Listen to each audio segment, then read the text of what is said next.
Hey guys, welcome back to Daniel's Tech World on YouTube. My name is Daniel Rosehill and this is my tech channel on YouTube. So someone posted today on the Data Hoarder subreddit, which is a good subreddit for folks into stuff like what I'm doing, backup, archive, although there's also Data Curator, which is worth checking out too. In any event, this person asked, is there anyone who is using Linux and backing up onto MDisc? And I was like, oh, that's literally me. That's exactly what I'm doing. So I put together a little guide, and this actually really isn't Linux specific for the most part. So maybe I'll just say my MDisc backup archiving approach v2 Linux, because besides the fact that I burned the disks using Linux, everything else is just a regular archive approach. So it's really for archiving, and I've talked before about how people will describe the act of archiving data as backup, including me. I think it's just natural to use that term colloquially. But really what I'm doing is it's not a backup, because the difference is that from a backup you can restore. So from an archived pool, of an archived copy of my YouTube and podcast, whatever, I can't actually go back and, go back to an older version from that would be a backup. So what we're actually doing is archive. So technically this is my approach for archiving, but you can use it. The kicker is, yes, if let's say YouTube went down in a really unrealistic scenario and I was able to recover all my videos from my archives, people would say, oh, he had a backup that he used to restore from, right? So it's a little bit nebulous, but technically this is archival stuff. So this is my approach to archiving videos, podcasts, photos, and other creative data. I've explained this a few times, maybe in one video, but I thought I'd do it in this format and throw in a few photos for folks who just wanted to see it end to end, because I've included the few bells and whistles that I kind of looked at this week.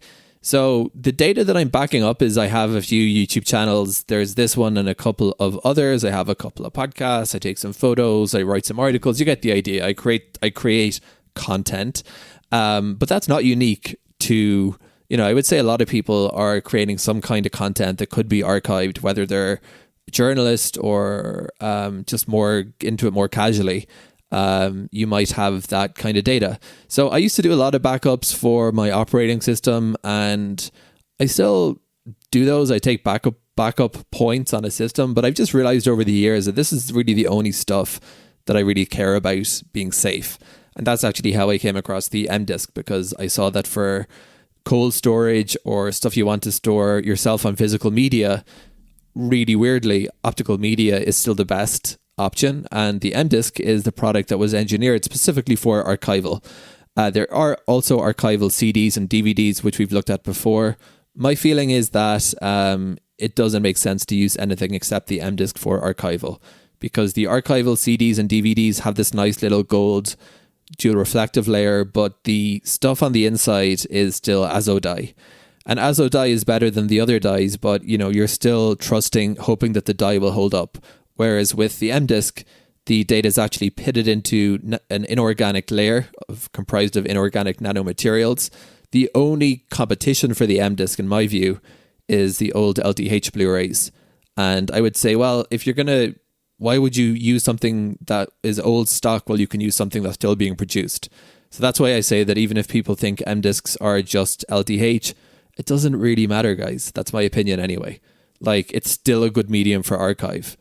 And yeah, you might say it's a bit deceptive from verbatim, but anyway, as I've said before, I don't see the conspiracy theory as being a real thing. So yeah, that's what I back up. Now for data creation, so I'm just going to delete this, I'm editing on the go. So I use my NAS. I have a Synology NAS, and I just use that. I use that for a lot of stuff. But one of the things I do use it for is as part of my data archival. So what I will do is I put that data as I make my videos and whatever month by month. I put that onto the NAS and I finish with it. And then I just check how full the folder is. So when it gets up to near the capacity of a MDisc, I've always heard you shouldn't fill them right up to the brink. So that's why I do 23 gigs. Not exact. I pull it down. As I've noted here, this is manual. I like literally, here's the screenshots. This is my, the folder that I store my, I have this kind of coding system like DTW is Daniel's Tech World, and I have a few other YouTube channels there. And then, on my Synology, I can just very quickly pull how much stuff I have there. And you can see I currently have 5.5 gigs. So when that gets up to like 23, I will pull it down from the NAS onto my local machine again.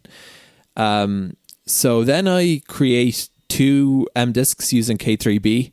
I initially bought this LG burner and it was fine. It was about $100, but then it just like stopped writing the MDiscs. So I just bought a Pioneer thing on B&H, and this thing's amazing. Like, it literally feels like a rocket machine or something. Like, it feels like superior tech. Just that's my impression anyway. So whatever, might only hold up a few years too, and in which case I'll buy another one.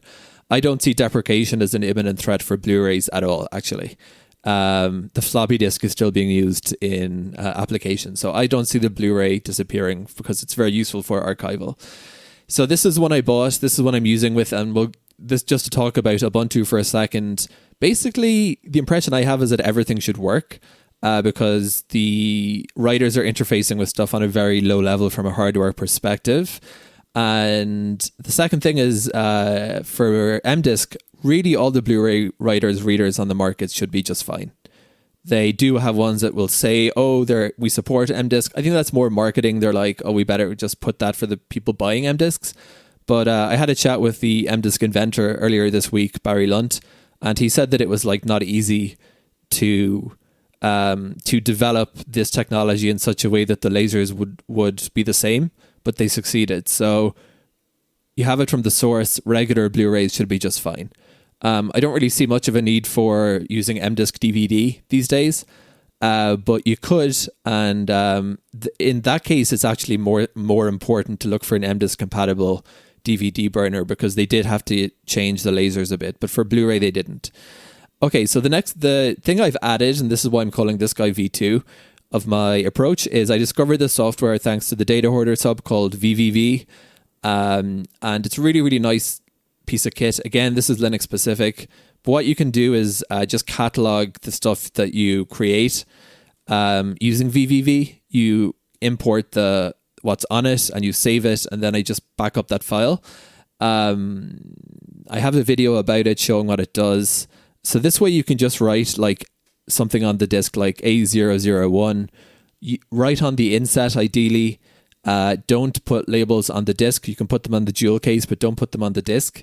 And if you're writing on the disk, ideally use a marker that's supposed to be optical safe and is water-based, but again, how much this matters is really up for debate. So you can also add folder information in VVV.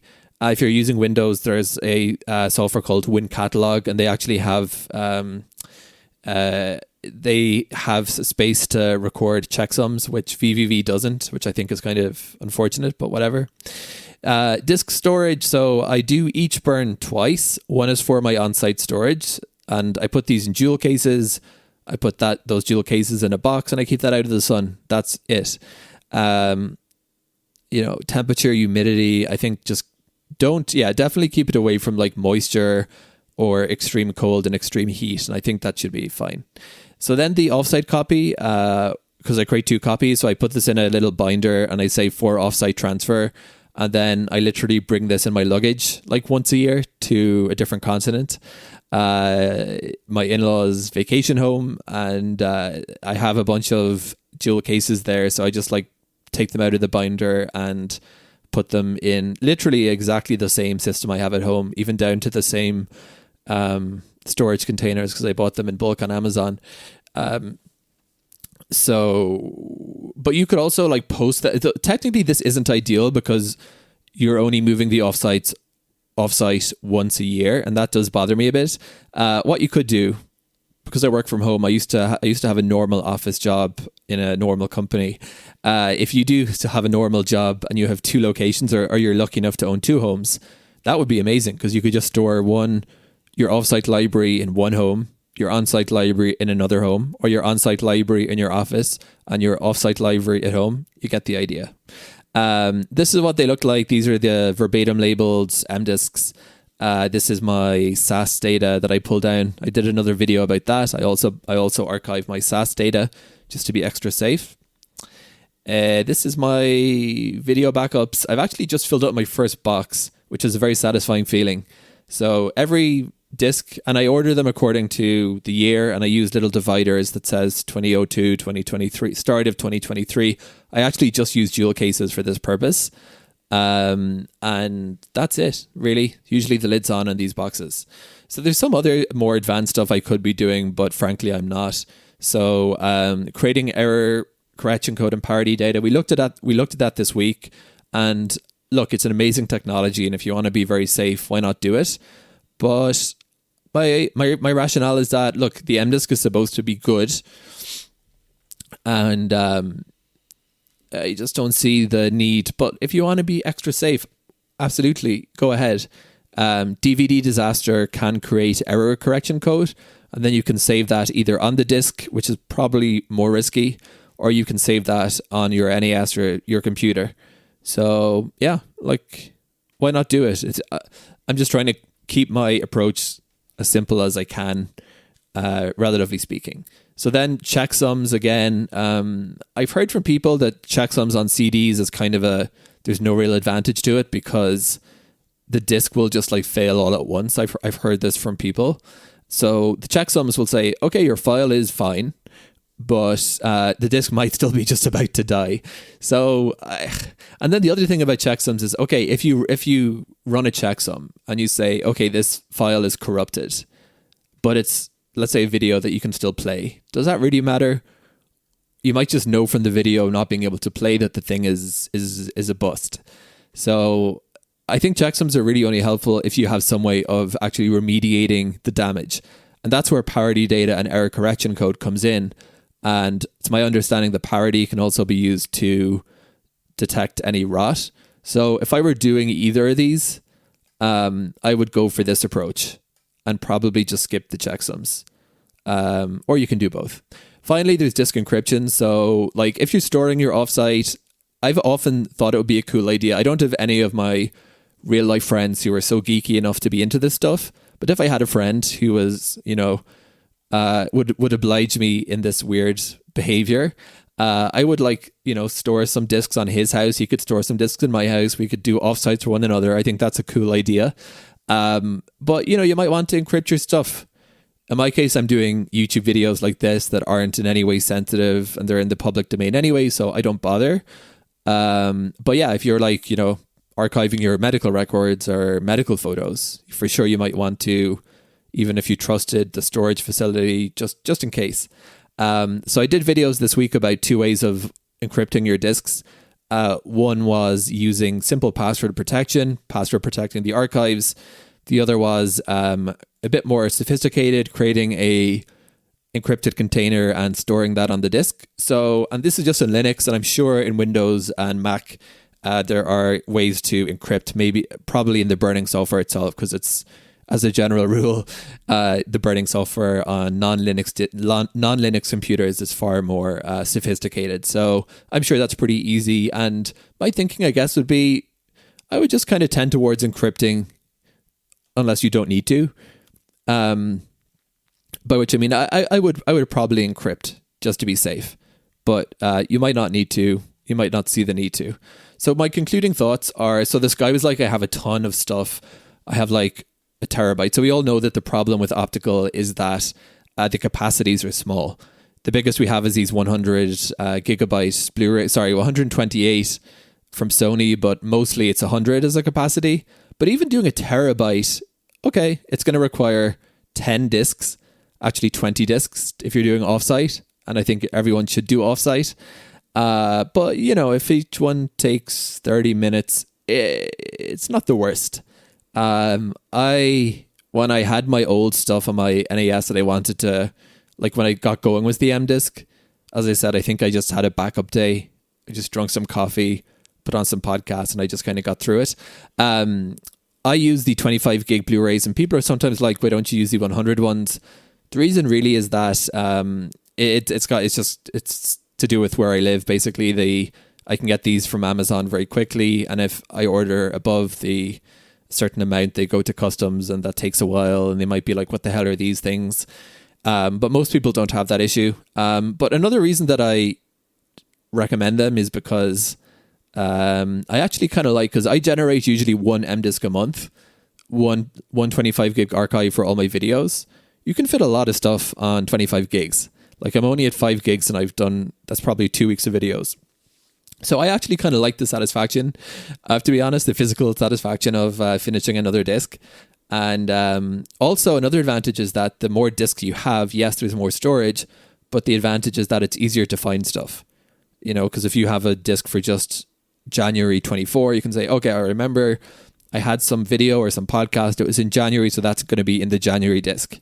If you have only one disc for the whole year, you know, but anyway, it's really a pretty small point. So that's my approach. As I said, it's not necessarily the world's leading MDisc backup and archival approach, but I think it's a decent, if you're just looking to get started, this should be a good guide. Thanks for watching. Hope this was helpful. Until the next time.